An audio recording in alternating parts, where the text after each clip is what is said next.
Hi, this is Gila. We need morals back. Urgently. Those old-fashioned concepts that used to be respected in journalism, in TV programs and movies, even in politics, at least some of the time, even though many people may not always live up to them. Respect for truth and integrity is vital for real human freedom. We can argue about the truth of our religious beliefs, or none at all, and respectfully disagree, but so long as you don't believe you have any right to force me to follow your beliefs, that's not the point. Actual truth and honesty in action isn't truly relative. No nonsense about, well, that's true for you, but it isn't true for me. That's your truth. It's not mine. When mendacity and malice in defaming a 17-year-old teenager named Carl Rittenhouse in the USA, who clearly fired in self-defense against violent thugs trying to murder him, and it was all recorded on video at the time, and very soon became available, when this becomes standard practice for most mainstream journalists, as it did in this case, and sadly in one or two other situations as well, and creates an utterly false and damaging picture of a young man who appears to have more real concern for the well-being of other people than most of us, frankly, we are all losers. And even the imposter who cheated his way to the highest office in the USA defamed him before the actual election. Today, it appears that most real racists in the West are actually not white. Did I actually just say that? Am I being racist? Oh no! Most people nowadays are colourblind, and rightfully so. Any form of racism is wrong, whatever the ethnicity of the racist concerns or those they are victimising.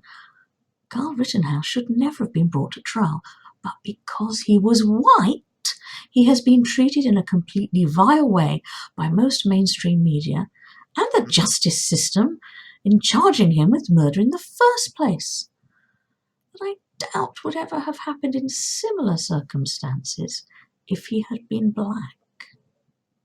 Defaming him as a supposed white supremacist based on no evidence whatsoever is utterly unethical. Talking deprecatingly about his white tears on mainstream media when this young man understandably broke down in court is crude and evil racism.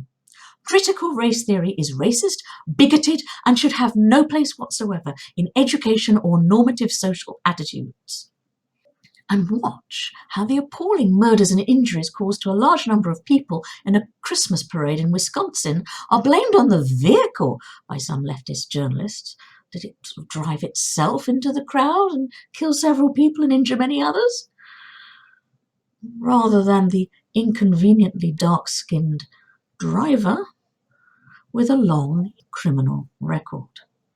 No doubt this would have received far more airtime and huge condemnation of his apparently racist motivations, whether he was racially motivated to commit these crimes or not, if this killer had been white. Then there's respect for non-woke attitudes. If you want to dress as the opposite gender you were born with, that's up to you. If as an adult, not as a minor who's still developing, but if as an adult, when you've thought about it and been informed, you decide to go through a very difficult and lengthy process of mutilation and taking hormones for the rest of your life, so long as you can afford it, that's your decision and your right to make that decision. But if you have male genitalia, you should not be using female bathrooms or changing rooms or be put in women's prisons. Women have rights too.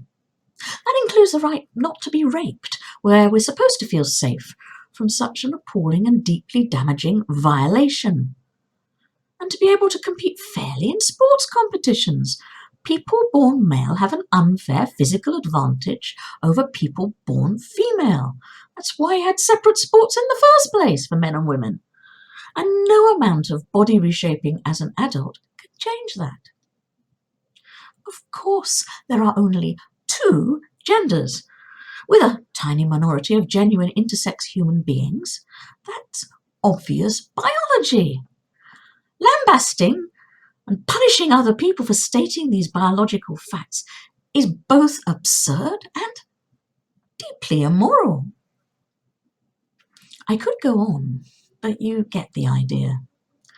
Why on earth are we living in an Alice in Wonderland, upside down, absurd, oppressive, and confusing, constantly shifting reality, perpetrated largely by so-called journalists, many Hollywood actors, and various leftist politicians who have lost all sense of respect for any real honesty or any ethics? Isn't it time for some common sense? And for widespread respect for both truth and morality, as well as freedom of speech, to make a comeback. Urgently. Thank you so much for listening.